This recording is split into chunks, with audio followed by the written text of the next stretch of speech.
manusia itu mau hebatnya kayak apa, dia tetap melanggar. Dia bisa melakukan satu hal atau dua hal, tiga hal yang baik, tapi nanti ada satu hal yang pasti dia lakukan, dan sehingga itu, kalau satu hal salah, berarti semuanya salah. Karena itu Yesus perlu datang untuk menggenapi, artinya manusia yang dosa ini bisa ditebus oleh Yesus, sehingga dia dianggap benar. Seperti saya, orang Kristen ini, sudah dibenarkan oleh Yesus, walaupun sebelumnya saya adalah orang kafir. Lalu waktu habis.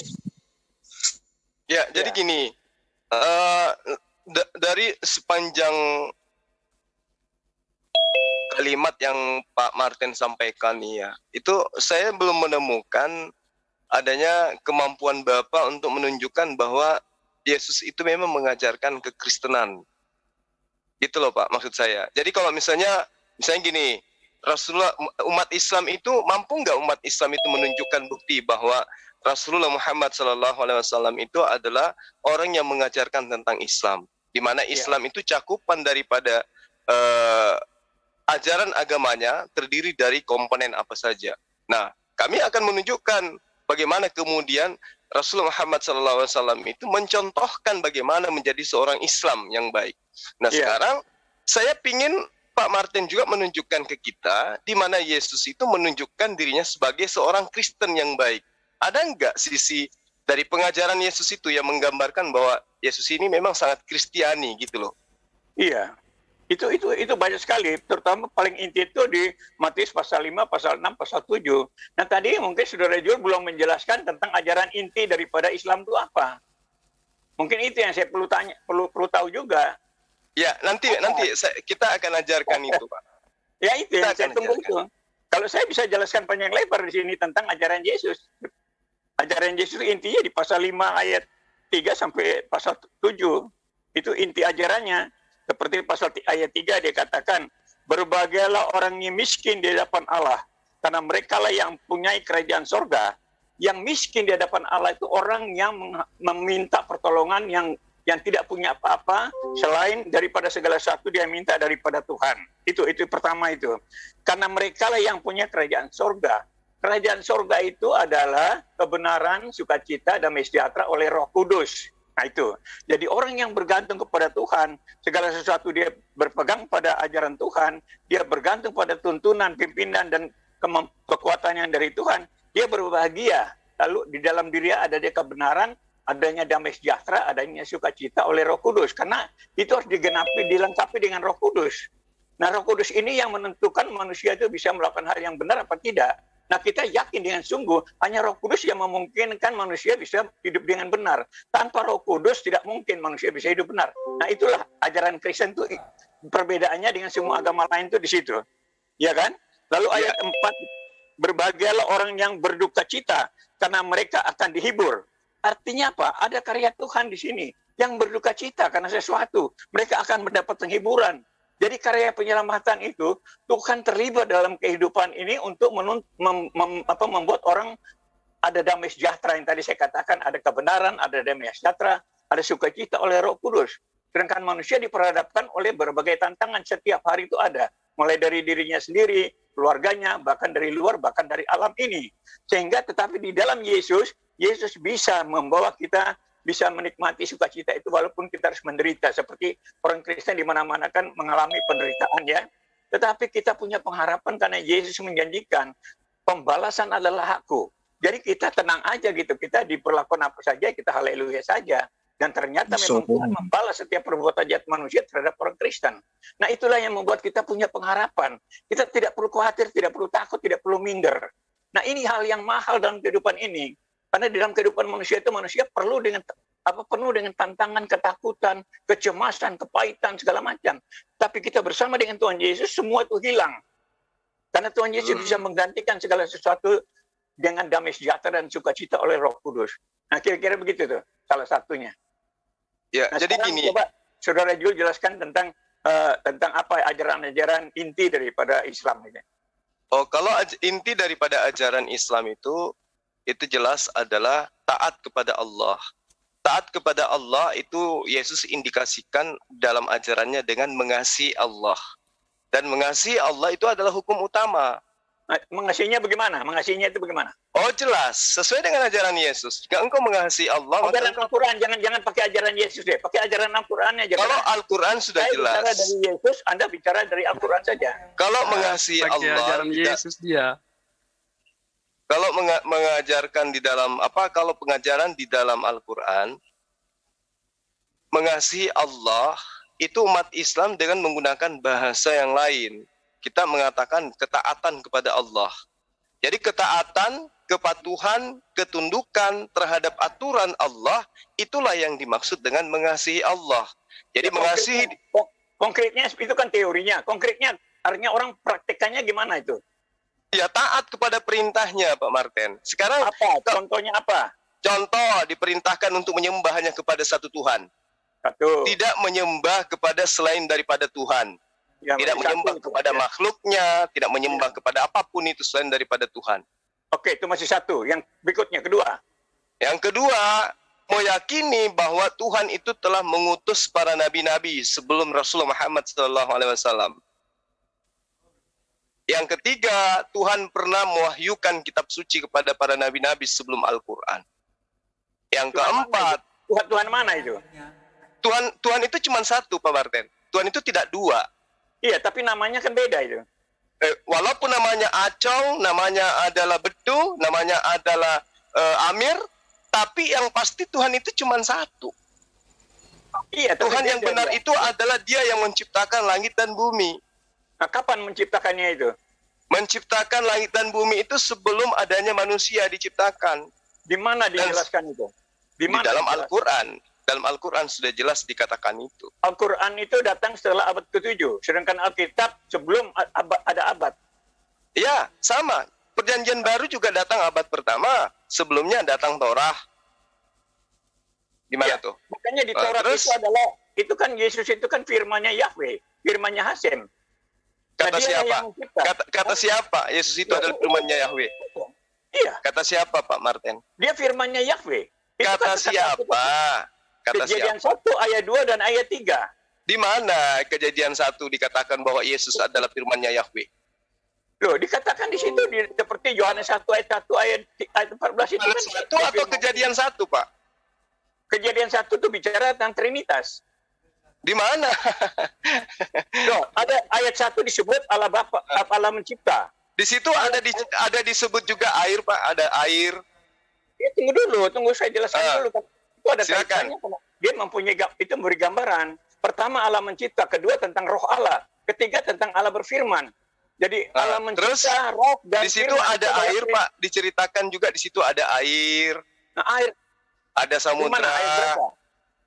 Baca aja Kejadian 1. Air di mana? Air itu di mana? Pada mulanya Allah menciptakan langit dan bumi.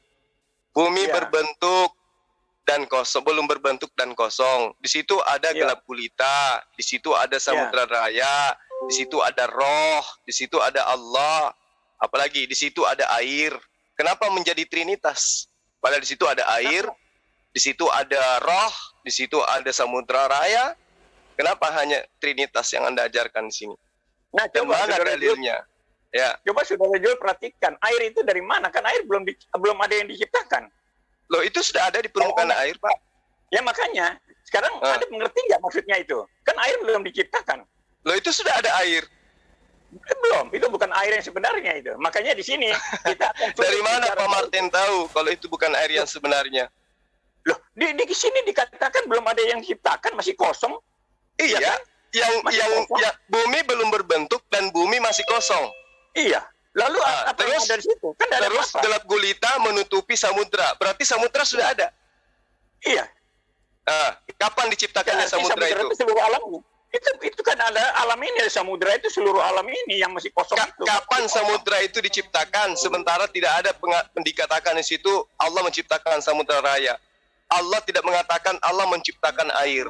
Tapi di situ sudah dikatakan permukaan air. Berarti sudah ada air, ada permukaan air. Makanya di sini saya mau jelaskan. Kan di situ dikatakan roh Allah melayang latang. Ya, kenapa hanya roh? Kenapa hanya roh yang menjadi dasar pijakan sementara di situ juga ada air? Iya, itulah gambaran daripada caranya Tuhan menjelaskan Tuhan yang menjelaskan atau Bapak yang mengasumsikan kitabnya orang dengan menggunakan terjemahan? Karena orang Yahudi yang memegang kitab Torah tidak memahami seperti apa yang Anda terangkan sekarang, Pak Martin. Saudara Jur, Anda menjelaskan versi Islam, saya percaya. Anda harus percaya apa yang saya omongkan. Oh, orang Kristen punya paham begitu, berarti orang Kristen itu bodoh. Masalahnya kitab yang Anda gunakan untuk menerangkan ini adalah terjemahan dari kitabnya agama lain. Kalau tidak ada terjemahan, makanya orang kacau menjelaskan kitab suci. Tidak bisa seperti itu. Tidak bisa seperti itu, Pak Martin. Sekarang saya tanya, yang lebih paham kitab Torah itu mereka yang memegang original teksnya atau Bapak yang hanya terjemahan? Saya yang lebih tahu karena saya dituntun oleh Tuhan sendiri. Maksudnya gimana? Anda mengetahui dari sisi apanya? Dari sisi bagaimana memahami maksud daripada firman itu sendiri. Bagaimana Anda bisa mengetahui firman yang Anda maksud itu sementara itu hanya terjemahan, Pak Martin? Justru terjemahan itu yang diterjemahkan oleh orang ahli, bukan terjemahkan tiap-tiap orang sendiri-sendiri. Pak Martin, berapa kali loncat terjemahan dari Septuaginta hingga sampai ke bahasa Indonesia, dan setiap bahasa memiliki rasa dan muatan yang berbeda. Bagaimana kemudian Anda bisa mengatakan bahwa Anda lebih paham terjemahan daripada yang memegang kitab original teks? Coba Anda terangkan kepada saya. Apakah bahasa Indonesia rasanya sama dengan bahasa Inggris? Bahasa Inggris sama dengan bahasa Belanda? Bahasa Belanda sama rasanya dengan bahasa-bahasa yang lain? Anda hanya menggunakan bahasa Indonesia, bahasa yang datang belakangan yang baru berusia berapa puluh tahun. Jadi begini, bahasa Ibrani itu diterjemahkan oleh para pakar bahasa, juga para pakar teologi yang mau menjelaskan tentang makna, maksud sebenarnya, esensi sebenarnya dari firman itu. Nah, kesalahan orang Yahudi di dalam menerjemahkan itu buktinya ada. Buktinya mereka menyalibkan Yesus. Dan akibat mereka menyalibkan Yesus, mereka dihukum, dibuang ke seluruh muka bumi ini. Dan sampai sekarang belum pulang semua. Ini yang benar yang mana, Pak Martin? Itu bukti. Yang benar. Apakah Yahudi itu salah karena mereka menyalibkan Yesus? Iya, salah. Karena di Hukum Tauratnya sendiri dilarang jarang membunuh. Kenapa mereka membunuh? Lalu bagaimana kemudian Kristen mendapatkan konsep penembusan dosa kalau Yesus tidak disalibkan? Ya, itulah membuktikan bahwa manusia dikuasai oleh kuasa dosa.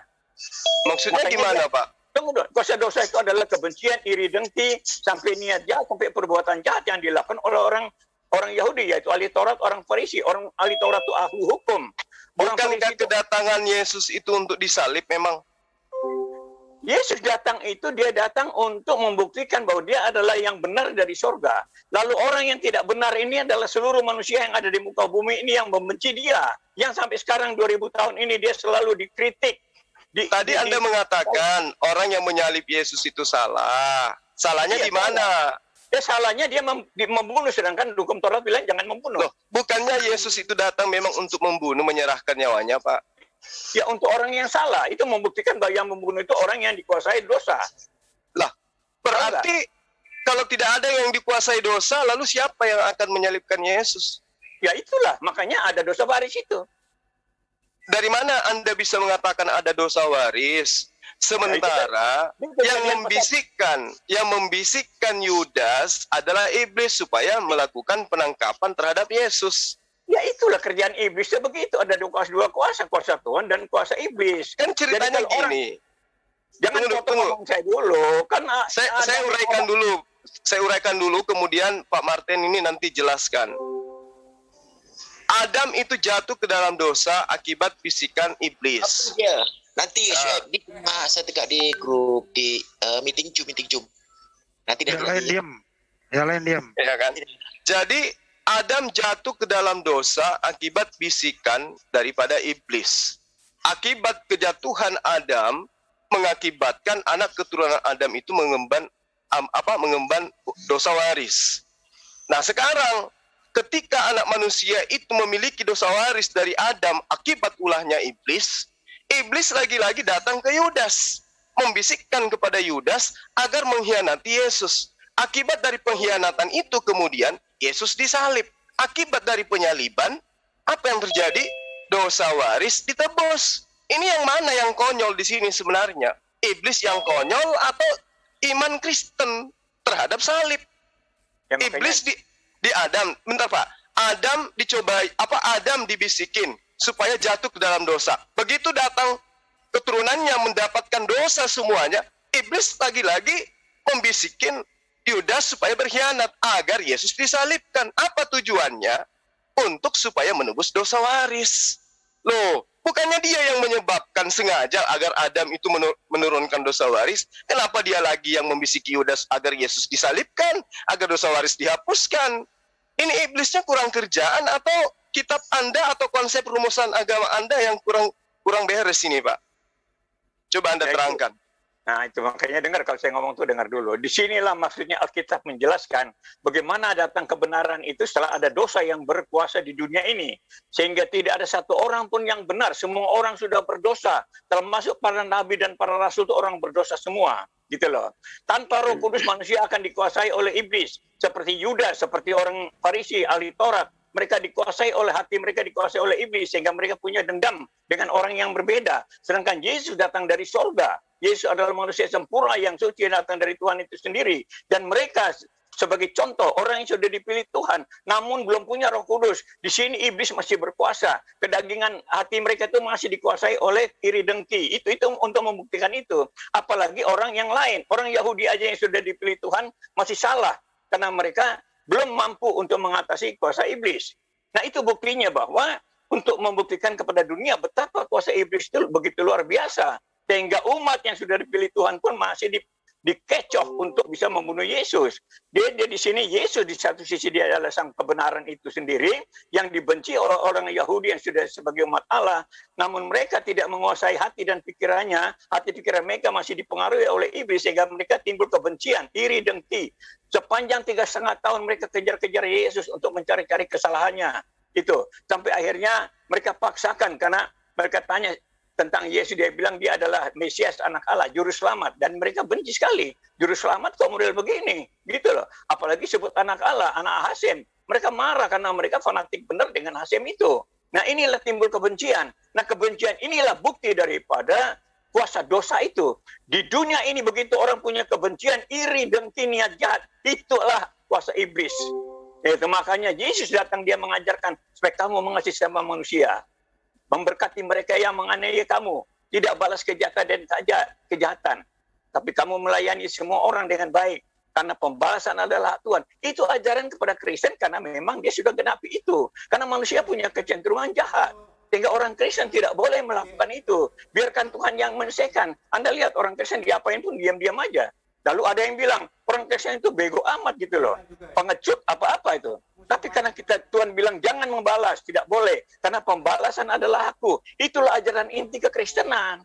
Makanya dikatakan di dalam Matius 7 ayat 12, apa yang engkau inginkan orang lakukan kepadamu, lakukanlah itu. Jadi kalau kita ingin dihormati, hormatilah orang lain. Jadi orang Kristen harus hormati orang lain, baru supaya dia dihormati. Kalau kamu jangan membenci orang, supaya kamu tidak dibenci. Itulah ajaran utama Kristen. Jadi kalau kita mau kenal Tuhan seperti apapun, tapi masih ada kebencian, masih ada iri, mencari-cari kesalahan orang, itu semua kuasa dosa. Karena itu yang menimbulkan pertengkaran, permusuhan di dunia ini. Itu loh. Sehingga manusia yang bermusuhan ini jelas mereka itu ada di bawah kuasa dosa. Itu. Hanya orang Kristen yang diajarkan supaya harus mengalah. Kalau tidak mengalah kamu salah, kamu tidak ikut ajaran Yesus. Nah, ini salah satu ajaran Yesus yang luar biasa yang tidak pernah diajarkan oleh umat-umat dimanapun. Mengasihi itu puncak daripada ajaran Yesus. Ya. Kalau saya Bapak tidak menerangkan, Bapak tidak sampai kepada apa yang saya tanyakan tadi. Oke, kita tinggalkan itu. Saya anggap Anda gagal di situ, Pak. Sekarang Anda mengatakan Kristen itu mengajarkan kasih. Coba Anda tunjukkan ajaran kasih yang ada di Kristen yang tidak dimiliki agama lain. Silakan. Ya itu, ajaran pertama. Hendaklah kamu mengasihi Tuhan dengan segenap hatimu, dengan segenap kekuatanmu, dengan segenap akal budimu, dengan segenap jiwamu. Nah, sekarang ketika Allah itu memerintahkan untuk taat kepada hukum Taurat semisal sunat, kasih apa yang Anda buktikan terhadap perintahnya itu? Sementara Yesus mengatakan tidak setiap orang yang menyeru aku Tuhan akan masuk ke dalam kerajaan Allah, kecuali mereka yang melakukan kehendak Bapakku yang ada di surga. Nah, sekarang Anda menjadi Kristen itu atas kehendak siapa? Menyembah Yesus atas kehendak siapa? Ya, tadi Anda sebut sunat. Itulah makanya di dalam perjanjian lama semua itu hanya gambaran saja. Anda mau potong itu semua burung itu kan tidak bisa, Pak Martin. Bisa. Jangan sesumbar kalau berbicara. Anda akan ketabrak dengan dalil kitabnya Yesus. Ingat, Yesus mengajarkan kejadian kepada Bani Israel. Makanya Pak Martin. dengar omongan saya. Dengar omongan saya itu. Dengar dulu. Yesus tidak pernah mengajarkan kitab surat-surat Paulus. Ingat itu. Yesus mengajarkan kitabnya Musa kepada Bani Israel. Ingat. Ketika Kejadian 17 ayat 14, Allah mengatakan pada laki-laki yang tidak memotong kulupnya, maka lenyapkanlah dia dari bangsanya karena dia telah membatalkan perjanjian kekalku. Nah, Anda datang dan dengan dalil apa Anda bisa mengatakan bahwa Yesus tidak mengajarkan itu? Sampai potong sampai bijinya pun Anda katakan jangan sesumbar, Pak. Ini dalil loh. Maka yang Anda jadikan sebagai acuan untuk membatalkan ajaran Yesus ini. Silakan. Dengarkan dulu. Yesus pun disunat. Nah itu dia. Makanya saya dari awal tanya, mana ajaran Yesus yang menunjukkan dirinya Kristiani? Anda kalah kalau sudah bantah omongan saya. Anda dengar dulu. Anda nggak ngerti apa yang Anda lakukan sendiri. Ibadah yang Anda lakukan Anda tidak mengerti. Tahu nggak? Kalau Anda mau belajar dari saya, nanti saya jelaskan apa itu semua. Anda yang harus belajar sama saya, Pak Martin. Sekarang saya jelaskan. Pak Martin, dari dulu itu, Anda itu tidak pernah berubah seperti ini. So pintar, tapi tidak ada ilmu sama sekali. Yesus itu seorang Muslim, Pak Martin, bukan Kristen. Makanya tadi Anda kelabakan menunjukkan di mana sisi Yesus itu Kristen. Coba, tunjukkan satu dalil di mana Yesus menunjukkan dirinya adalah seorang Kristen. Mana? Sekarang Anda yang bilang Yesus Muslim, buktikan aja Yesus Muslim itu apa? Yesus bersyahadat, Yohanes 17 ayat 3. Dia sholat, dia sujud, Matius 4 ayat 17. Yesus bersunat, Lukas 2 ayat 21. Yesus berpuasa, Matius 6 ayat 16. Yesus mengajarkan berbuat baik, beramal soleh, Matius 5 ayat 39. Coba, Yesus mengajarkan mengucapkan insya Allah, jelas sekali di dalam kitab Anda sendiri. Nah sekarang Anda tunjukkan dalil di mana Yesus itu adalah seorang Kristen. Nah inilah yang saya sudah mau jelaskan. Inilah apa Pak Martin Ale? Inilah apa? Ini saya sudah membuktikan melalui kitab Anda Yesus itu seorang Muslim. Sekarang tunjukkan Yesus itu adalah seorang Kristen seperti Anda. Tidak sunat, makan babi, ibadah minggu. Tunjuk. Mana dalilnya? Ayo. Anda tidak mengerti namanya sunat. Saya yang tidak ngerti atau Anda yang hanya berasumsi? Dengar dulu, saya kan jelaskan Anda dulu. Saya sudah dengarkan, tapi Anda tidak mampu untuk menunjukkan dalil di mana Yesus itu menjelaskan dirinya sebagai seorang Kristen. Layaknya Pak Martin. Kamu jangan kekuranganmu dengan membantah saya. Dengar dulu. Kekurangan apa? Kamu dengar dulu, kamu akan repot nanti dengar penjelasan saya ini. Yesus sunat. Tunggu dulu, Yesus sunat, Muhammad tidak disunat. Itu salah satu. Dari mana Anda bisa mengatakan Muhammad tidak sunat? Mana dalilnya bahwa Muhammad tidak disunat? Di mana Al-Quran bilang Muhammad disunat? Tunjukkan sama saya. Di mana? Di dalam kitab Taurat dikatakan Musa bersunat. Ya, Musa. Yesus sunat. Saya tanya, Musa itu pembawa ajaran sunat. Sekarang tunjukkan di mana Musa sunat. Saya tanya Muhammad. Kamu jangan lari ke Musa dong. Ini sebagai contoh pembawa hukum sunat tidak mengajarkan dirinya sunat. Apakah berarti dia tidak sunat gitu?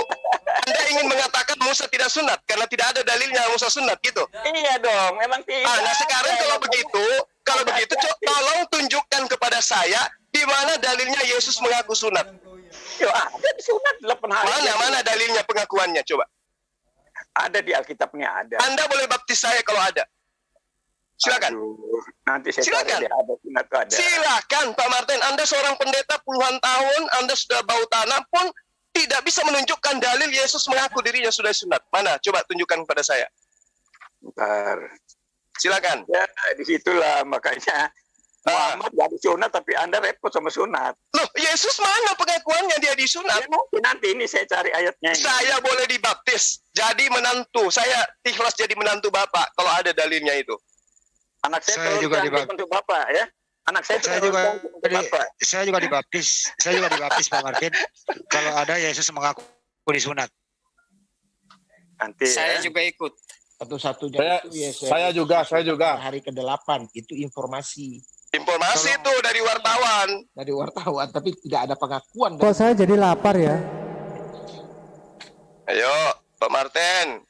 Bongkar itu Pak Martin Alkitabnya. Kalau perlu saya kirimin kaca pembesar. Hah? Ayo Pak Saya Martin. siap dibaptis kalau ada pengakuan Yesus jadi sunat. Tolong jangan banyak berbicara. Oke, yang lain. Saya yang pertama dibaptis. Boleh, sudah ketemu saya sudah lama nggak ketemu saya jadi ganas begini. Enggak apa-apa. Kalau orang lain menyangka dapat menarik dalam dialog, apalagi di sisi kebenaran dan adalah merupakan dua agama syiar, kita harus tetap ngotot-ngototan, tapi tetap berangkulan dalam segi persatuan NKRI. Tapi dalam segi kebenaran kita harus ngotot-ngototan, Pak Martin, karena ini adalah menyangkut keselamatan orang. Saya setuju itu, saya setuju. Jika Islam itu salah, maka Islam jauh lebih berbahaya daripada narkoba. Begitupun Kristen. Kalau Kristen itu salah, maka Kristen itu jauh lebih bahaya daripada narkoba. Karena itulah kemudian kita harus ngotot mengajarkan kebenaran. Gitu, Pak Martin. Tapi kita tetap ngopi rangkulan. Itu pasti. Iya, itulah. Makanya kan kita bicara tentang keyakinan kita masing-masing. Kan begitu ya. Siap. Gitu. Jadi saya maklum aja gitu. Tapi Anda jangan terlalu motong-motong omongan saya juga. Saya akan jelaskan. Tadi Anda belum jelaskan sama saya tentang bagaimana buktinya ajaran Islam. Kembali ke tadi sunat dulu. Silakan buktikan dulu Pak Martin. Tentang ajaran Islam. Ya. Masalah sunat dulu. Kalau keselamatan dalam Islam itu Pak Martin sudah jelas. Kami diwajibkan mengimani bahwa Yesus itu adalah seorang rasul. Itu. Iya, nggak salah, itu nggak salah.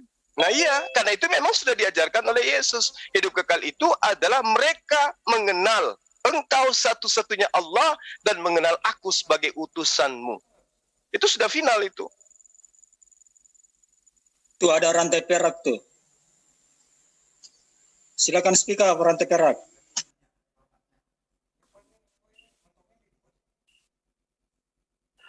Ya.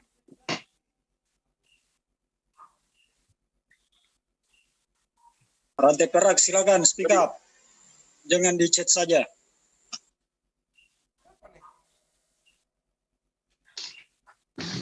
Gimana Pak? Ya, saya belum ketemu nih, tapi ada, pasti ada deh. Kita lanjutin dulu deh. Nanti Kalau ada, saya siap dibaptis. Namun itu Kendro di Metoga. Itu sudah hilang mungkin Pak, sudah dihilangkan Pak. Ya, ada. Kalau gini Pak Martin, kalau Bapak agak sulit untuk menjabarkan ke kita di sini ya tentang Yesus itu menunjukkan dirinya sebagai seorang Kristiani yang kemudian diikuti oleh sahabat-sahabat Kristen. Saya cuma minta kepada Bapak gitu loh. Yesus mengatakan di dalam Yohanes 8 ayat 52. Sekarang kami tahu bahwa engkau kerasukan setan, sebab Abraham telah mati dan demikian juga nabi-nabi. Namun engkau berkata, barang siapa menuruti perkataanku, ia tidak akan mengalami maut sampai selama-lamanya. Nah sekarang, iman Kristen itu mengatakan dengan matinya Yesus di tiang salib, maka Torah itu dibatalkan. Tolong tunjukkan perkataan Yesus, di mana Yesus mengajarkan untuk meninggalkan hukum Taurat. Silakan.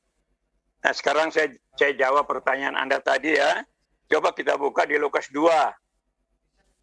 Lukas 2 ayat 21. Anda bilang Anda mau dibaptis kan? Ya, itu tadi saya sudah tunjukkan itu. Lukas 2 ayat 21. Lukas mengatakan ketika sudah genap 8 hari dan ia harus disunat, ia diberi nama Yesus. Itu perkataan wartawan Lukas yang saya minta dalil pengakuan Yesus. Sekarang saya tanya Anda, Al-Quran itu Anda percaya itu? Oh, percaya dong. Percaya. Itu bukan perkataan Jibril.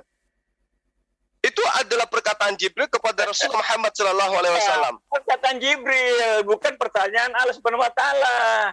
Ya, itu terserah. Nah, sekarang ini pernyataan Lukas, ini pernyataan Lukas. Dengar Pak Martin. Konsep Islam itu sudah jelas. Rasulullah Muhammad SAW itu menerima wahyu dari malaikat Jibril. Dia adalah Rohul Kudus yang kemudian diambil. Rohul Kudus itu dinamai kepada konsep ketuhanan ketiga dalam Kristen. Itu satu poin. Anda percaya ataupun tidak, itu konsep kami.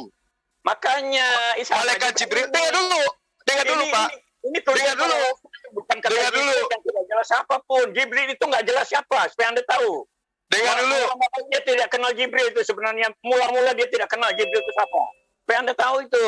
Sekarang kalau gitu saya tanya kepada Bapak, malaikat yang datang memberikan kekuatan kepada Yesus itu malaikat yang mana? Malaikat Gabriel. Di mana dalilnya dikatakan? Loh, itu ada namanya malaikat Gabriel. Di mana? Tuh mana tunjukkan. Yang datang kepada Maria pada saat meniupkan roh ke dalam rahimnya, ya Gabriel pada bulan ke-6. Tapi yang datang memberi kekuatan kepada Yesus itu malaikat siapa namanya? Ya itulah, itu kan utusan dari Tuhan sendiri. Ya mana? Di mana ditunjukkan namanya bahwa itu adalah Gabriel? Jangan-jangan dia adalah Lucifer. Dia adalah iblis, Pak. Ya mungkin lah seperti Jibril itu kan tidak jelas. Mana buktinya dia disebut sebagai Jibril di situ ketika Yesus Jibril ketakutan? tidak jelas ya, karena Muhammad sendiri tidak kenal. Iya, yang memberikan kekuatan kepada Yesus juga tidak jelas. Kenapa, Pak? Satu, Yesus itu Tuhan. Kok diberi kekuatan sama malaikat? Anda kan lebih banyak Malaikat bicara mana? menyalahkan Alkitab daripada Malaikat siapa? Anda tidak berani menjelaskan Al-Qur'annya, ajaran Ini kan sudah membuat Anda harusnya ngerti gitu loh. Ketika Lukas mengatakan ketika sudah genap 8 hari dan ia harus disunat. Apakah ini perkataan Yesus? Ya tinggal Anda mau percaya atau tidak. Nah, ini saya tanya, Anda kan tadi membawa Al-Qur'an. Apakah Al-Quran itu perkataan Jibril? Yes. Jibril menyampaikan kepada Rasulullah Muhammad SAW. Rasulullah Muhammad SAW menyampaikan kepada sahabatnya 3 poin. Malaikat yang nulis juga bukan Muhammad. Tidak tahu siapa yang nulis. Malaikat datang kepada Rasulullah. Rasulullah menyampaikan kepada sahabat 3 poin. Mereka 3 poin tidak bisa dipisahkan. Sekarang gini, Lukas ini mendengarkan siapa? Menerima dari mana? Ketika sudah genap 8 hari dan ia harus disunat. Itu perkataan siapa yang Lukas dengar? Dia kan ikut-ikut semua para rasul itu. Dia kan ini perkataan siapa yang Lukas dengar? Ini perkataan siapa yang dia dengar? Loh, dia saksikan sendiri kok. Di mana? Coba Anda tunjukkan. Di mana dia? Di mana Yohanes? Di mana Matius? Di mana Lukas? Di mana Markus menceritakan saya melihat Yesus berjalan bersama dengan Lukas? Di mana itu tertulis? Oke, sekarang saya tanya kamu. Bagaimana Al-Quran? Tunggu dulu. Bagaimana Al-Quran menulis tentang kisah-kisah Israel? Siapa yang melihat itu? Sekarang saya tanya Anda. Oke. Al-Quran itu menulis tentang kisah tentang Abraham, Musa. Itu dari mana? Oke. Siapa yang melihat itu? Kalau Anda mau tanya itu. Oke. Di sini sudah jelas para rasul.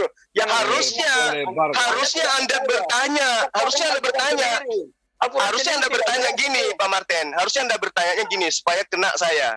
Saya ajarin cara bertanyanya supaya saya kena skakmat. Gini loh Pak Martin. Begini loh cara bertanya yang benar. Cara yang benar yang bertanya seperti ini yang benar. Zulkifli Abbas, coba kamu terangkan dari mana kemudian Rasulmu Muhammad SAW yang hidup di abad ke-6 itu bisa tahu tentang nama Musa, itu bisa tahu tentang nama Abraham, itu bisa tahu tentang nama Daud. Itu dari mana? Dia belajar di mana? Harusnya Anda tanya gitu. Nggak sama, pertanyaan sama dengan itu. Sekarang kira-kira Rasulullah Muhammad SAW tahu tentang nama Musa itu dari mana, Pak Martin? Kalau menurut As-Sufur 4, itu adalah kutipan dari Alkitab. Oh, berarti dia belajar Alkitab gitu? Kutipan dari Alkitab. Pernah di situ kata Al-Quran adalah dari sumber induk Alkitab. Jadi Al-Quran itu bersumber dari induk Alkitab. Jadi maksudnya Rasulullah Muhammad SAW itu belajar Alkitab gitu? Dia kutip dari Alkitab. Jadi dia belajar? Ya, entah belajar, entah kutip, nggak jelas. Dari mana Anda bisa tahu? Entah belajar, entah apa. Dari mana Anda bisa tahu? Dibilang As-Sufur 4 itu kan? Apa bunyi dalilnya di situ? As-Sukrup. Coba Anda, apa yang Anda di dalam As-Sukrup itu?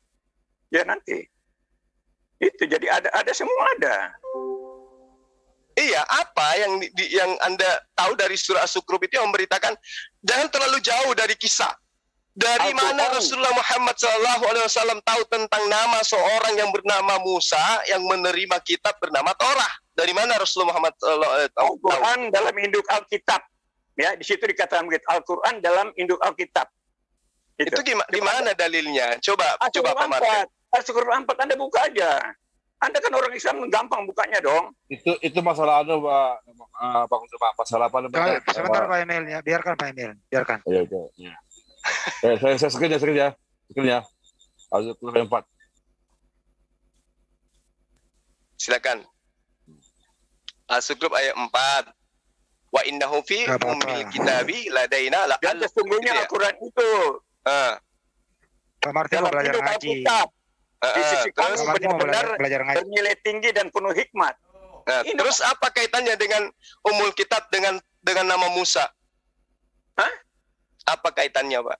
Nah, itu kan yang tahu Anda. Anda baru ada abad ke-7 kok, bagaimana bisa jelaskan Nah, justru karena itu Pak Martin, kisah Musa itu ribuan tahun, 2000 tahun lebih kok bisa Rasulullah Muhammad SAW tahu? Ya kutipan, kalau kutipan masuk dalam ini. Dia kutip di mana? Dikutip di mana? Dari Alkitab, itu sudah dijelaskan Al-Quran dalam induk Alkitab. Kalau dikutip dari Alkitab, berarti Rasulullah Muhammad SAW itu bisa bahasa Ibrani dong ya? Karena ada dalam bahasa Arab, kan ada. Di mana? Di mana dalam bahasa Arab? Di mana? Anda cari aja bahasa Arab. Jangan Anda berasumsi kalau berbicara mengenai Islam harus ada bukti akurat. Rasulullah Muhammad SAW, belajar Taurat, dia belajar sama ini.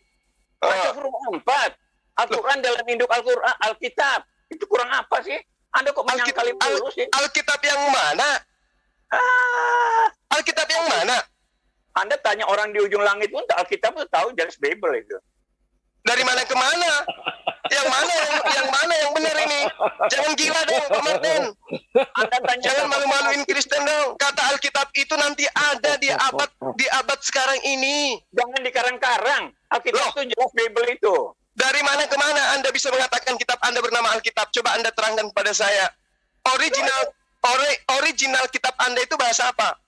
Sampulnya, tulisannya apa? Alkitab, tulisan Alkitabnya Alkitab saya. Di mana Anda bisa menemukan kitab yang tulisannya Alkitab? Di mana? Di dalam gospel itu tulisannya Alkitab. Jangan tanya orang siapapun tahu kalau Alkitab itu kitab bukan Alkitab. Iya, di Indonesia orang Kristen yang adalah serigala hitam membungkus kitab mereka yang adalah kitab orang Yunani ajaran pagan dengan sebutan Alkitab. Jangan Anda nutupi kekurangan Anda dengan bahasa-bahasa. Jangan justru Anda menutupi aib kitab Anda dengan mengambil nama lain Al-Quran, yaitu Alkitab, untuk menutupi kitab dongeng Anda. Anda belum kelas saya. Anda masih dikuasai emosi. Anda nggak bisa membuktikan itu. Orang bilang Alkitab, Anda bilang itu bukan Alkitab. Saya tanya sama Anda, di mana apa pijakan dasarnya kitab Anda yang bahasa Yunani menggunakan kata Alkitab sehingga Anda mengatakan As-Sukruf ayat 4 menceritakan tentang kitab Anda? Jangan lari-lari, Bukan lari-lari. Anda tadi mengklaim As-Sukruf ayat 4 menuduh Rasulullah Muhammad SAW membaca kitab Anda yang adalah katanya Alkitab. Padahal Alkitab itu adanya hanya di Indonesia untuk penamaan kitabnya orang Kristen yang datang dari Barat. Ayo.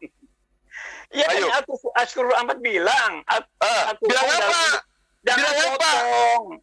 Kamu kan sudah kalah begitu sistemnya. Saya tidak pernah menang berdialog dengan orang yang tidak menggunakan akal. Saya katakan kepada Anda, dengar dulu, kitab Anda itu di luar Indonesia namanya bukan Alkitab. Nanti di Indonesia, lembaga Alkitab Indonesia, ambil kata Alkitab itu untuk nutupin aib mereka. Harusnya kitab Anda itu sampulnya buku-buku, bukan Alkitab, Pak Martin. Sehingga ketika ada kata Alkitab di dalam kitab kami, Anda identikan dengan kitab Anda. Coba gunakan analisa akal dong. Sekarang ketika Al-Quran mengatakan wa innahu fi ummil kitabi, ummil kitab, ternyata Alkitab itu adalah diceritakan di dalam Al-Quran. Jangan gitu dong cara belajarnya. Ya makanya jawab saya, dari mana itu isi Alkitab ada di dalam Al-Quran itu dari mana? Sedangkan di Alkitab itu adalah sejarah. Nah itu makanya saya katakan kepada Pak Martin, pertanyaan ini harusnya Anda yang tanya. Kalau Islam itu sudah final, tidak mungkin Rasulullah Muhammad SAW yang hidup di zaman jahiliyah jauh daripada perkembangan zaman layaknya Yunani, Romawi, ya layaknya orang-orang Barat, bisa mengetahui tentang hal-hal yang jadi masa lampau 2000 tahun lalu, 1000 tahun lalu. Dari mana dia tahu? Dia tidak bisa bahasa Ibrani, dia tidak bisa bahasa Yunani, dia tidak bisa bahasa apapun selain daripada bahasa orang jahiliyah. Dari mana dia tahu? Di situ kan bukan Muhammad saja. Muhammad dibilang buta huruf sehingga tidak mungkin ngutip. Tapi kan di sini kan yang nulis itu orang-orang lain.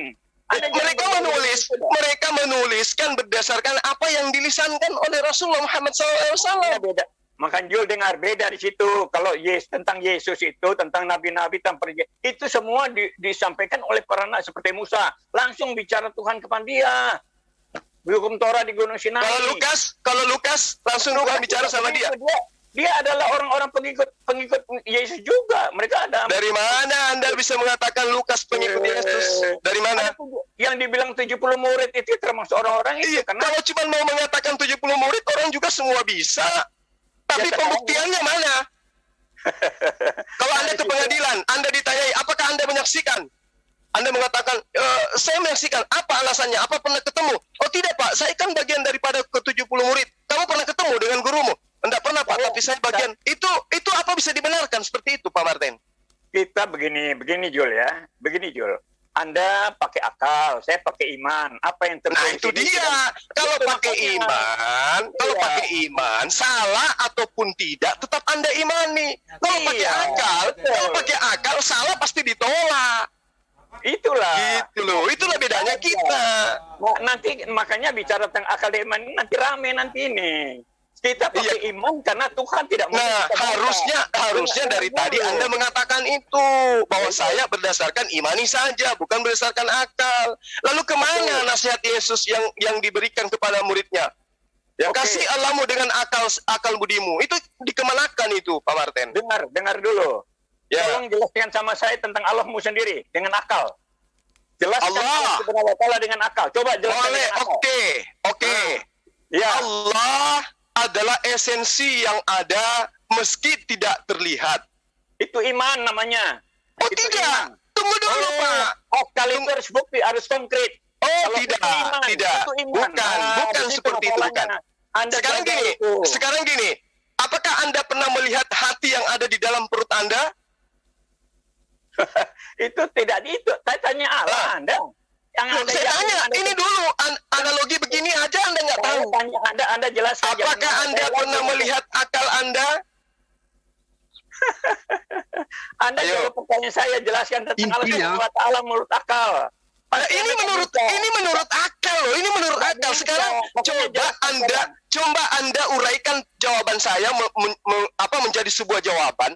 Apakah Anda punya akal? Coba dengan akal Anda menjawab. Apakah Anda punya akal? Anda itu berdalih-dalih. Saya tanya Anda bisa jelaskan kalau nanya kembali. Di situ kekurangan kamu, Jul. Saya tanya Anda jelaskan dong. Jelaskan kalau saya tanya. Jangan nanya saya lagi. Itu Anda nutupin kekurangan Anda. Pak Martin, dengarkan. Jelaskan tentang Allah Anda. Kalau Allah saya jelas. Dengarkan. Di dalam ajaran agama Islam, diajarkan pembuktian adanya Allah itu diberikan sinyal. Bukti adanya Allah, adanya siang dan malam, adanya alam semesta. Itu oleh Yahweh, Hasem. Ya, iya, orang-orang Yahudi menyebutnya Allah, menyebutnya Hasem, menyebutnya Yod-Heh-Vav-Heh, terserah dia. Itu bukan Allah Subhanahu wa Ta'ala. Oh, Anda salah. Subhanahu wa Ta'ala itu bahasa Arab, Pak Martin. Halo.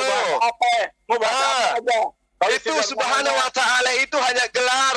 Apa artinya? Subhanahu wa Ta'ala artinya maha suci dan maha tinggi. Apakah orang-orang terdahulu, nabi-nabi terdahulu pernah menyebut Tuhannya dengan sebutan maha suci, maha tinggi? Pernah. Di mana dalilnya? Yesaya 5 ayat 16. Jangan pakai Alkitab. Pada kutip-kutip Alkitab melulu pakai Al-Quran. Oh, nggak bisa, Pak Martin. Alkitab yang Anda maksud itu adalah kitabnya Nabi Musa. Turun jelaskan. Halo, Pak Martin, dengarkan dulu. Kitabnya Nabi Musa itu bukan kitabnya Kristen, bukan kitabnya Islam. Oke. Jadi Anda tidak punya hak untuk melarang saya karena sama-sama bukan kitab kita. Di Al-Quran ada hukum Taurat. Di mana di Al-Quran ada hukum Taurat? Hukum Taurat itu diperuntukkan kepada siapa? Ya tunggu, di Al-Quran ada enggak? Enggak, saya tanya dulu. Hukum Taurat itu ditujukan kepada siapa?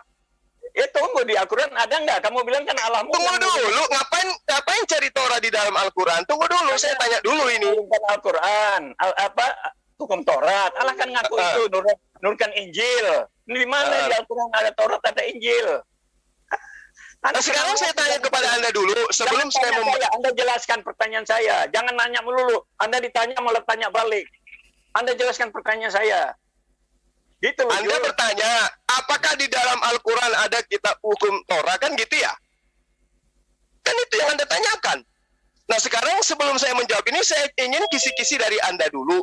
Apakah di dalam pengajaran Taurat itu diperuntukkan kepada orang-orang di luar Bani Israel? Tapi kan Allah Subhanahu wa Ta'ala mengaku dia yang menurunkan Taurat. Oh jelas, diturunkan kepada siapa? Diturunkan kepada siapa? Tunggu dulu, diturunkan kepada siapa? Urusannya dengan Musa itu apa urusannya Allah dengan Musa? Allah baru ada tahun 700 Masehi. Itu menurut Anda, karena menurut Anda Tuhan itu manusia. Kok lari ke manusia? Kok lari ke manusia itu loh? Lah, itu kan gitu Anda. Anda akan sulit berhadapan dengan saya, akan sulit. Sulitnya di mana? Sulitnya di mana? Apa yang sulit dari Anda? Apa yang sulit dari Anda? Anda tidak bisa keluar dari Alkitab. Kenapa bisa? Alkitab. Karena Anda tidak bisa dengan Al-Quranmu. Nggak bisa dong. Sekarang gini, ketika orang berbicara mengenai hukum Torah di dalam Islam, di dalam Al-Quran, udah jelas, ya. Jangan ada Allah lain, jangan ada sembahan lain. Al-Quran, Al-Hasyr ayat 23. Jangan menyembah berhala, Al-Baqarah ayat 22. Ayo, jangan mempersekutukan Tuhan, An-Nisa ayat 116. Kuduskan hari Sabat, Al-Jumu'ah ayat 9. Apalagi yang Anda minta? Hormati orang tuamu, Al-Isra ayat 23.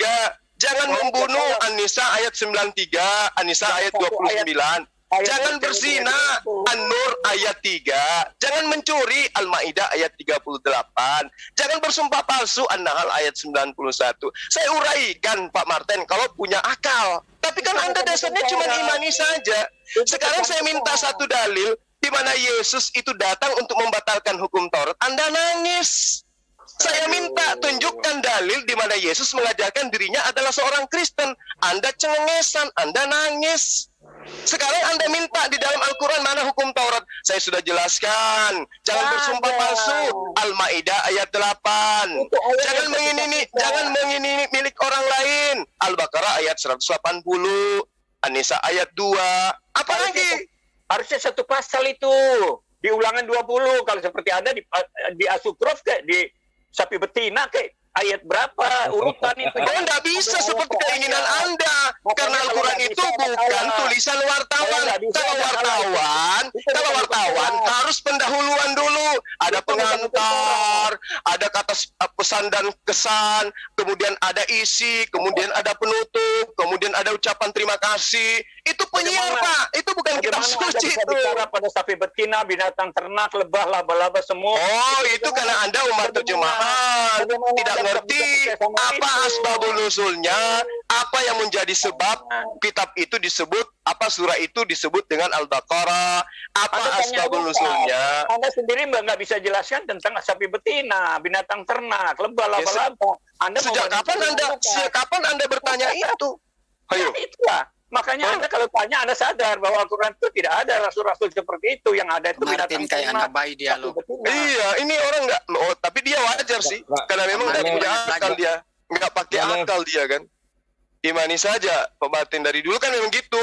Bagi kami, akal sehat itu adalah racun bagi Kristen. Itu kan pendapat Pak Martin, masih ingat saya itu. Iya, Pak Martin sering. Ya, buktinya Anda bisa jelas. Dengar dulu, Anda nggak bisa jelaskan tentang Allah Subhanahu wa Ta'ala secara akal. Itu. Tadi saya sudah menjelaskan, alam semesta ini diciptakan oleh Allah. Itu iman. Itu iman. Bukti, yang saya minta bukti. Buktinya alam semesta ini ada. Alam semesta ini tidak mungkin ada dengan sendirinya. Yang menciptakan itu adalah esensi yang ada. Tidak mungkin alam semesta ini diciptakan oleh esensi yang tidak ada. Kenapa? Karena esensi yang tidak ada tidak mungkin menciptakan yang ada. Kenapa? Karena dirinya sendiri tidak ada. Itulah iman. Karena Allah itu ada, maka alam semesta ini ada. Tidak mungkin alam semesta ini ada kalau tidak ada yang menciptakan? Tidak mungkin, Pak. Itu bukan akal. Itu bukan akal. Alam semesta ini apa? Alam semesta ini tidak bisa dianalisa dengan akal, Pak. Hah? Alam semesta ini tidak bisa dianalisa dengan akal. Nggak bisa, karena Al-Quran sendiri baru ada di abad ke-7 bagaimana dia menciptakan. Anda bicara akal itu nggak ada dasar. Baru ada di abad ke-7, tapi dia Iya. Sekarang gini, reformasi itu kapan adanya? Nggak usah tanya itu, yang saya tanya itu. Bagaimana mungkin kemudian Anda tidak mengatakan nggak usah tanya itu, sementara reformasi itu melengkapi ajaran orde-orde sebelumnya. Kemudian Anda mengatakan, reformasi itu kan belakangan ada. Yang benar itu adalah orde lama. Kan gitu maksud Anda tadi kan? Saya tanya itu Anda jelaskan tentang Allah Subhanahu wa Ta'ala secara akal. Kan saya sudah jelaskan, Pak Martin. Itu iman, yang Anda jelaskan iman bukan akal. Akal itu harus konkret, harus nyata. Maksudnya Allah itu mau nyata kayak Yesus gitu. Dilahirkan, dimandikan, dicebokin gitu. Antara lain seperti itu. Lah, apa kamu pikir Tuhan itu manusia, makhluk seperti Tuhan lo, Pak Martin? Hanya Tuhan lo dan Tuhan penganut pagan yang bisa diakal-akali seperti Yesus, seperti Krishna, seperti cuma percaya saja kan, tidak punya dasar akal kan. Nah sekarang coba Anda tunjukkan kepada saya kalau begitu. Oke, saya ngalah. Sekarang Anda tunjukkan wujud Bapa itu menurut Yesus seperti apa. Coba. Ayo. Kan itu adalah roh. Dengar dulu. Dari mana? Di mana Yesus mengatakan itu? Di mana? Yohanes 8 ayat berapa? Ayat 20 kalau tidak salah. Itu Allah adalah roh. Allah adalah roh. Bagaimana kalau saya baca original teksnya ternyata tidak seperti itu? Nah, Anda dengar omongan saya, Anda percaya dulu dong bahwa Allah itu roh. Nggak bisa. Saya bukan jemaat Bapak. Tak bisa dong. Saya bukan jemaat Bapak. Nah, Allah Anda itu siapa? Allah Anda itu siapa? Nggak bisa. Pertanyaan Anda itu salah. Allah Anda itu siapa? Allah saya adalah Dia yang menciptakan alam semesta. Wujudnya apa? Wujudnya apa? Allah saya wujudnya tidak bisa digambarkan karena tidak pernah dilihat dan tidak pernah dirasakan seperti apa wujudnya. Makanya itulah roh namanya. Orang Kristen roh itu namanya itu gitu. Itu maksudnya. Loh, bagaimana Anda bisa mengatakan Allah itu adalah roh? Sementara Tuhan Anda di kitab Wahyu dikatakan bertanduk 7 bermata 7. Ayo, di Matius berwujud manusia. Di Lukas, di Yohanes berubah menjadi manusia. Yang mana yang Anda maksud roh? Makanya jangan baca Alkitab, karena Anda nggak ngerti namanya roh, 7 roh itu Anda nggak ngerti. 7 roh itu 7 jemaat yang mula-mula. Saya sudah tamat kalau itu, Pak Martin. Jangan ngibul. Saya kasih tahu, tidak mungkin orang di luar Kristen bisa ngerti isi Alkitab. Isi Alkitab itu penuh dengan kiasan, perumpamaan. Anda nggak bisa nambah.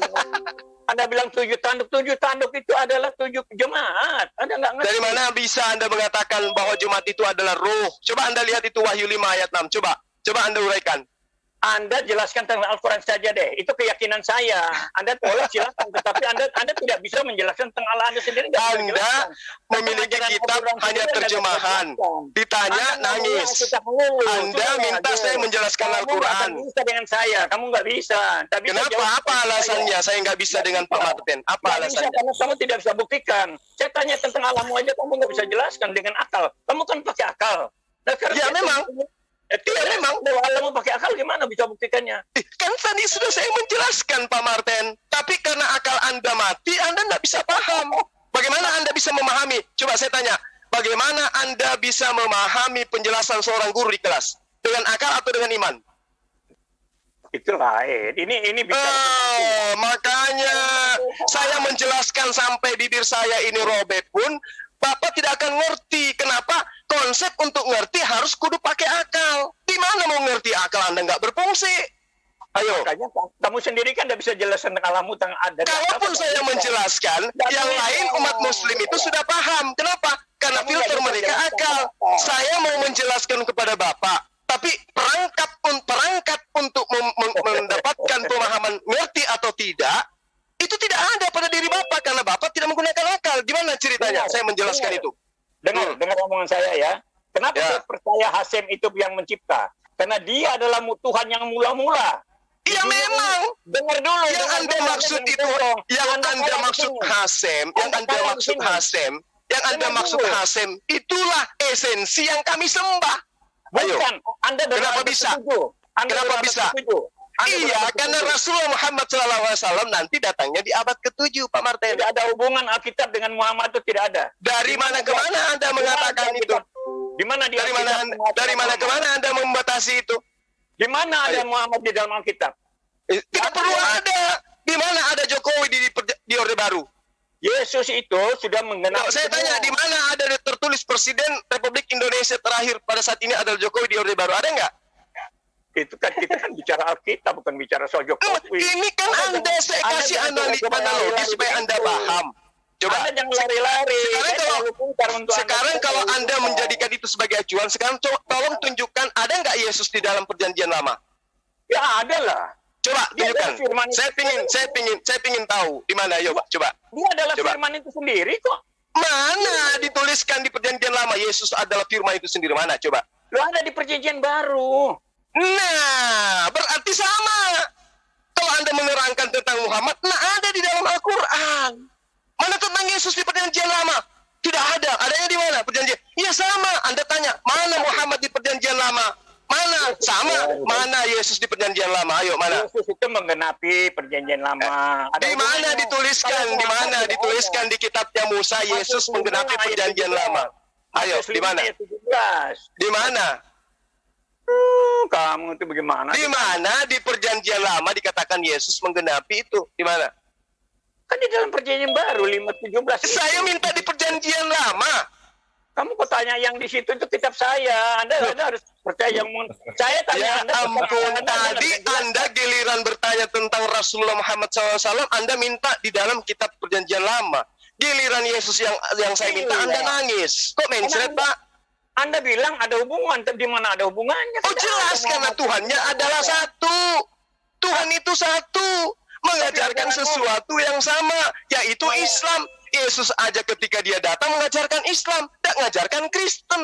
Gimana toh? Sumpah-sumpah, kenapa orang Yahudi disumpah-sumpah beliau mau jadi monyet, jadi babi? Loh, Yesus aja menyumpahi orang-orang yang sesamanya dia, ular beludak, disumpahi anjing, disumpahi bodoh, disumpahi perampok. Itu pekerjaan Yesus waktu dia datang. Ayo, mau lari kemana Pak Martin? Ayo. Saya bicara Al-Quran dulu. Itu keyakinan. Kenapa Anda takut kalau saya bercerita tentang kesesatan di dalam agama Anda? Kenapa? Anda berbicara Al-Quran. Al-Quran itu kitab yang harus dibahas menggunakan original teks. Itu syaratnya. Makanya saya tanya Anda, kan Anda nggak bisa jelaskan. Baru apa yang saya tidak bisa jelaskan? Apa yang saya tidak bisa jelaskan? Sekarang saya tanya Anda lagi, bagaimana Al-Quran mengatakan bahwa bumi itu datar? Coba jelaskan sama saya. Di mana ayatnya bumi itu datar? Kalau di kitab Anda jelas bumi itu datar. Gimana? Saya mau bacakan ayatnya, buktinya. Coba Anda tunjukkan. Anda jelaskan dulu tentang itu bumi datar itu di mana? Di mana diterangkan di Al-Quran bumi itu datar? Mana dalilnya? Ayo. Kok hanya bisa cengengesan? Mana? Menuduh itu perlu bukti dong, Pak Martin. Alah, Martin dan nyungsep lah, ketawa-ketawa. Ayo. Buktinya Al-Quran menerangkan bahwa bumi itu datar. Ayo. Matahari terbenam di lumpur hitam. Loh. Mana bumi datar? Mana bumi datar? Tat, itu nggak level, Tat. Nggak level, Tat. Saya kemarin udah saya bikin kencing di sana ini. Udah lari beliau. Enggak, kangen aja sama beliau ini, kangen aja. Nggak apa-apa. Senang supaya jadi kebangun lagi tidur ya. Nggak apa-apa. Lanjutkan Pak Martin. Siapa? Si Martin Ali. Nanti sekejap. Si Martin Ali selama saya debat dengan dia, bila sudah nyungsep, buktikan Allahmu, buktikan Allahmu, bahwa Allahmu itu benar. Selama jatuh dia dah nyungsep KO. Nampak dia tu pasti senjata utama dia. Tunjukkan Al-Quranmu, tunjukkan Allahmu ada yang benar. Selama macam tu dah banyak kali atau berapa kali saya nampak dia macam tu. Kan kalian takut kalau ditanya itu takut. Saya nggak takut Pak Martin. Coba lihat tunjukkan di mana dikatakan dalam Al-Quran bumi itu datar. Tolong tunjukkan. Ini bang, betul bang, bantu bang, nanti bang kita bantu bang. Coba. Bantu, bang. Sebelum saya tunjukkan bahwa kitab Anda lah yang mengatakan bumi itu datar. Monggo. Ayo Pak Martin. Ayo Pak Martin, kamu bisa. Silakan. Ayo Pak Martin. Pada watakku caku mencawa. Kemarin sudah saya bikin kencing ini. Santai Pak Martin, bisa Iya. bilang bumi datar pasti tahu dong di mana. Di mana Pak Martin? Nanti saya cari. Oh, baru mau dicari. Berarti menuduh dulu baru mencari ya? Pak Martin. Baru ini malam aku keringat gara-gara ketawa loh. Jadi kamu baca di surat 18 ayat 47. Di situ dikatakan bumi itu datar. Surah apa itu? Bantu Bang Yan. Coba. Al-Kahf. Surat Al-Kahf. Al-Kahf ya, Al-Kahf itu mungkin bahasanya itu. Al-Kahf. Mantap. Ayat 47. Ya, yang mana dikatakan di situ, Pak? Dihamparkan. Jadi seperti itu, coba bacalah. Ya, mana di situ dikatakan? Coba.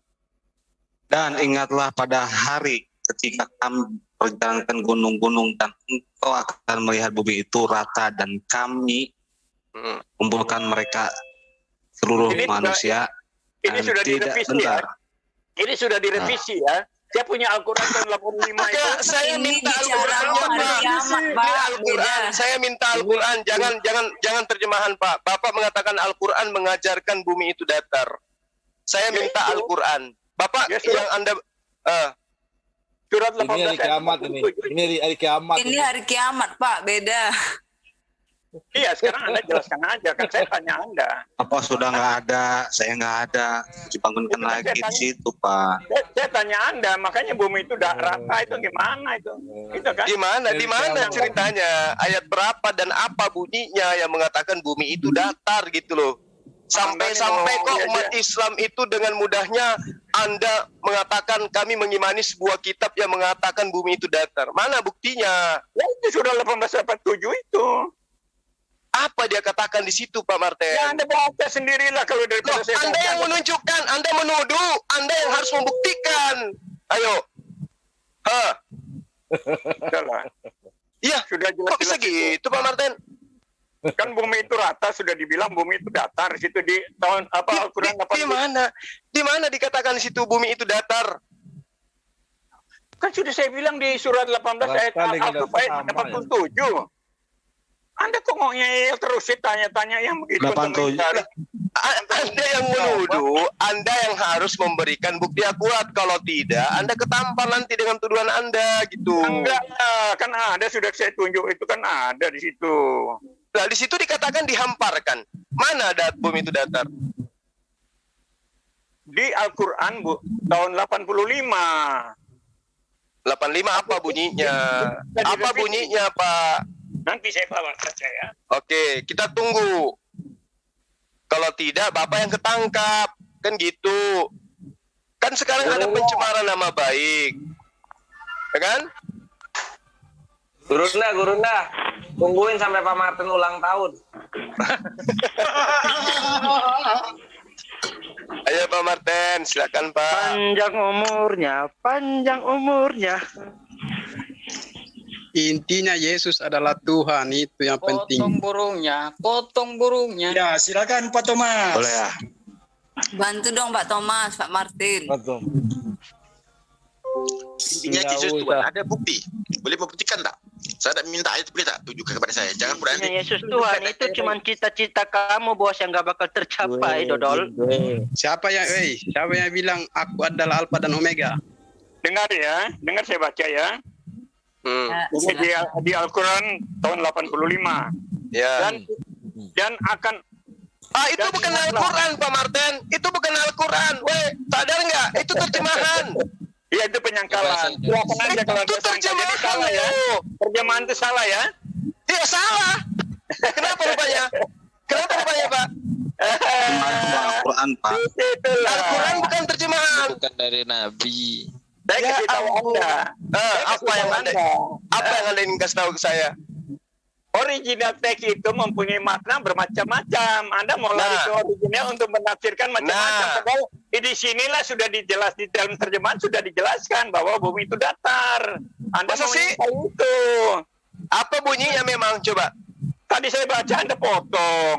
Iya, coba apa bunyi dari dalil original teksnya yang Anda maksud tadi? Saya pengen tahu gitu loh. Loh, bahasa Arab Anda yang lebih tahu lah, silakan lah.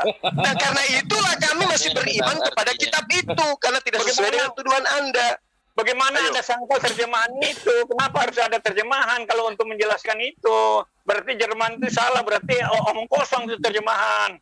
Bagaimana Anda bisa sangkal itu ditulis oleh para ahli itu, ahli Al-Quran? Kalau bahasa Indonesia, Pak, itu tidak mampu menampung bahasa Al-Quran. Ayo. Itu kan dalih, kan. Oh, itu bukan dalih, itu fakta. Kalau memang ya kenapa harus ditulis di dalam Al-Quran kalau ini. Tidak ada di dalam Al-Quran, yang ada di dalam terjemahan bahasa manusia. Bahasa manusia kesusahan untuk memberikan pengertian daripada bahasa Tuhan.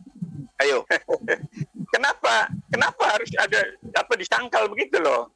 Siapa yang nyangkal? Ini kan sudah jelas. Kami katakan itu adalah hamparan. Anda saja yang ngotot. Itu kan ada kata firasi di situ. Ayo. Ya berarti terjemahnya salah ya? Iya dong. Terjemahan salah. Bukan Al-Quran yang salah. Kasihan ini. Aduh. Makanya baca original teksnya Pak Martin. Makanya ada original teks Pak Martin. Nah sekarang kalau Anda babi dengan babi hutan yang mana yang benar? Ya sama-sama babi, nggak ada di dalam. Kok ada kata hutannya? Kok ada kata hutannya? Itu dari mana hutan itu diambil? Di dalam orang hutan. Dari mana hutan itu diambil? Ya, intinya itu babi intinya. Itu kan terjemahan orang-orang yang ahli bahasa. Kenapa? Iya, dari mana mereka ngambil kata hutan? Ya dari original teksnya. Yang mana yang benar? Babi saja atau babi hutan? Ya tinggal Anda mau percaya apa tidak. Itu jelas. Oh, itu nggak bisa dipakai dalam konsep Al-Quran, nggak bisa. Di kitab Anda itu, kitab Al-Quran tidak, jangan coba-coba. Makanya jangan kutip-kutip. Jangan kutip-kutip. Babi sama babi hutan sama. Sekarang orang-orang hutan sama nggak? Jangan kutip-kutip kisah-kisah Alkitab dalam Al-Quran. Itu loh. Ini jangan kutip-kutip. Siapa yang kutip, Pak? Siapa yang kutip? Buktinya di Al-Quran kisah-kisah Alkitab. Siapa yang kutip? Siapa yang kutip? Ayo. Di Al-Qurannya itu sendiri. Siapa yang kutip di situ? Siapa yang kutip? Siapa yang kutip? Iya, siapa yang? Iya, saya tanya, apa hak Anda melarang itu? Apakah Anda Bani Israel? Oh, saya punya Alkitab kok dari Tuhan saya. Namanya saja rampok dari Quran, Pak Martin. Itu kata Anda. Loh, itu bukti. Sekarang saya tanya, original teks kitab Anda itu bahasa apa? Ya, hanya bisa tertawa kan, Pak Martin? Karena Anda tidak punya akal. Jadi saya ini sebenarnya berjam-jam hanya berbicara dengan orang yang tidak punya akal. Orang tidak punya akal itu apa namanya? Iya, benar. Apa namanya, Pak Martin? Ya, karena lebih pintar lah. Ya kan? Sekarang kalau giliran begitu Anda melemah. Sekarang Anda tadi Anda bukan kelas saya. Anda tidak bisa mengalahkan saya. Nah sekarang saya tanya, orang yang tidak menggunakan akal itu orang apa namanya, Pak Martin? Bodoh. Karena Anda tidak bisa menjelaskan. Anda tidak bisa menjelaskan. Anda sudah ngaku. Itu. Anda sudah ngaku. Kalau Anda bisa jelaskan Allah Subhanahu secara akal loh ya. Ingat akal. Udah, coba kalau Anda bisa, coba. Bikin juara aja. Level. Sekarang gini. Kalau misalnya saya tidak bisa menjelaskan Allah secara akal, emang kenapa, Pak Martin? Ya salah, berarti Anda cuma percaya saja. Anda bilang saya cuma imani saja. Oke, baik. Oke, saya telan tuduhan Anda. Sekarang coba Anda jelaskan tentang akal Anda. Akal itu kan ada di pikiran kita. Kenapa? Jelaskan. Itu cuma iman itu iman. Saya minta Anda jelaskan akal Anda. Loh kok jelaskan bagaimana sih? Nah, berarti Anda tidak punya akal. Ya iyalah, nggak punya akal lah, taruhlah. Anda yang punya akal kan? Nah, orang yang tidak punya akal apa namanya, Pak Martin? Ya berarti Anda nggak bisa jelaskan Allah itu berarti bodoh. Saya tanya, orang yang tidak punya akal itu apa namanya? Ya bodoh. Selain bodoh apa? Dungu. Selain dungu apa? Ya itulah, Anda yang tidak bisa. Selain itulah apa? Orang yang tidak berakal itu apa namanya, Pak Martin? Jangan menghakimi orang. Anda sendiri nggak bisa jelaskan. Ini saya tidak menghakimi. Anda yang menghakimi Allah Subhanahu wa Ta'ala karena saya tidak bisa menjelaskan dia karena dia bukan makhluk. Pak Martin, ingat, orang bisa menjelaskan sesuatu karena dia lihat, karena dia merasakan, karena dia menyentuh daripada visual daripada objek itu tersebut. Nah, sekarang Allah itu bukan makhluk, bagaimana bisa dijelaskan? Nah, oke, terima kasih. Itu jawabannya yang saya tunggu dari tadi. Daripada Anda melotot-melotot. Nah, terus ketika saya tidak bisa menjelaskan tentang Allah, apa yang Anda ingin katakan? Berarti Anda gagal dengan akalmu itu. Bagaimana dengan Allah? Apakah Allah gagal? Apakah Allah gagal menjadi Tuhan karena saya tidak bisa menjelaskan wujudnya? Ya jelaslah. Anda bisa. Allah gagas, Allah Subhanahu wa Ta'ala gagal menjadi Tuhan karena akal saya tidak mampu menjelaskan wujudnya gitu. Iya. Oke, sekarang saya tanya, apakah Bapak bisa menjelaskan wujud akal Anda? Hah? Ya akal ada di pikiran, maksudnya bisa ngomong. Sekarang coba Anda tunjukkan wujudnya seperti apa. Akal itu ada di pikiran kita kan. Saya minta Anda menjelaskan wujudnya kayak mana. Loh, saya pakai iman, Anda kan pakai akal, tapi Anda nggak bisa buktikan akalmu. Iya.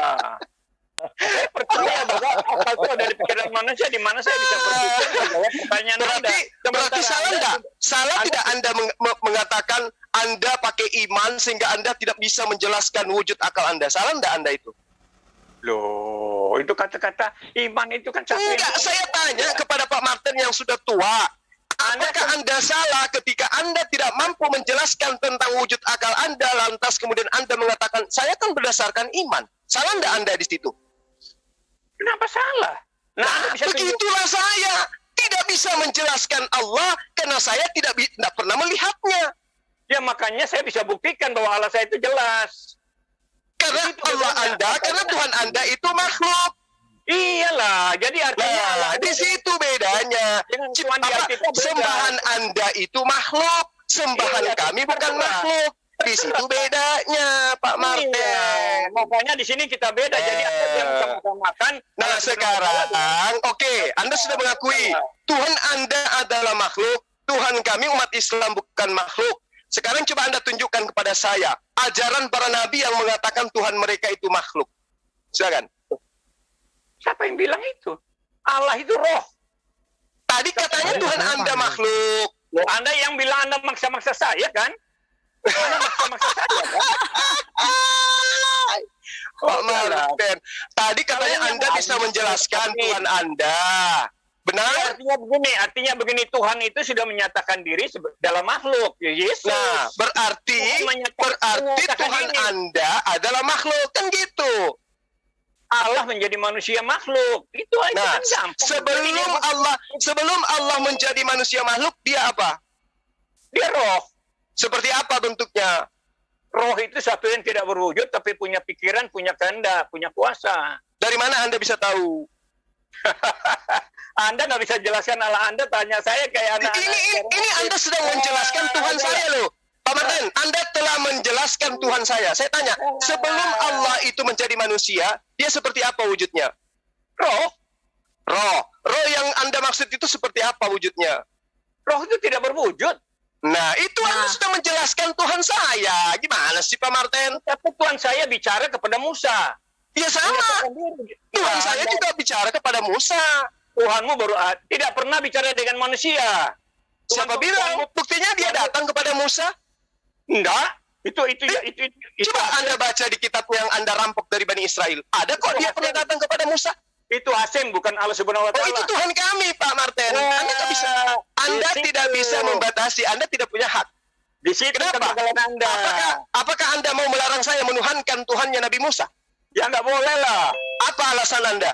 Alasan Anda karena Allahmu baru ada tahun 700. Ya itu karena Rasulullah Muhammad SAW baru diajarkan menjadi seorang nabi. Nah sekarang saya tanya, apakah Yesus pernah datang kepada Musa? Loh, Yesus itu firman-Nya. Saya bukan tanya itu. Saya tanya Yesus yang Anda sunat pada hari ke-8. Apakah dia pernah datang kepada Musa? Firman-Nya datang kepada Musa. Saya tidak tanya itu. Yang saya tanya Tuhan Anda yang pernah ditampar. Apakah Yesus pernah datang kepada Musa? Pertanyaan Anda salah. Kan tadi Anda mengatakan Tuhan Anda menjadi manusia. Tuhan Anda yang adalah manusia, yang dikandung, yang dibunuh, yang pernah menjadi mantan mayat, apakah pernah datang kepada Musa? Ya pernah lah. Semua di mana itu? Di mana Yesus mengatakan saya pernah datang kepada Musa? Dia adalah firman itu. Itu menurut himne Plato. Saya tanya tentang Yesus, pernah nggak dia mengajarkan bahwa aku pernah datang kepada Musa? Kamu kok sangka-sangka keyakin orang, keyakinan kamu sendiri. Tadi Anda membatasi saya menuhankan kepada Tuhannya Musa. Ya nggak boleh lah, Tuhan ada. Kenapa nggak boleh? Kenapa nggak boleh? Namanya sudah beda. Tuhan Arab apa bisa? Bang Arab. Pengen nanya dulu dong, paling dasar. Tuhan negeri Mekah yang disembah oleh Muhammad. Tunggu dulu Pak Martin. Surah 27 ayat 30. Pengen nanya Bang Juma. Kasihan kali lah. Pak Martin.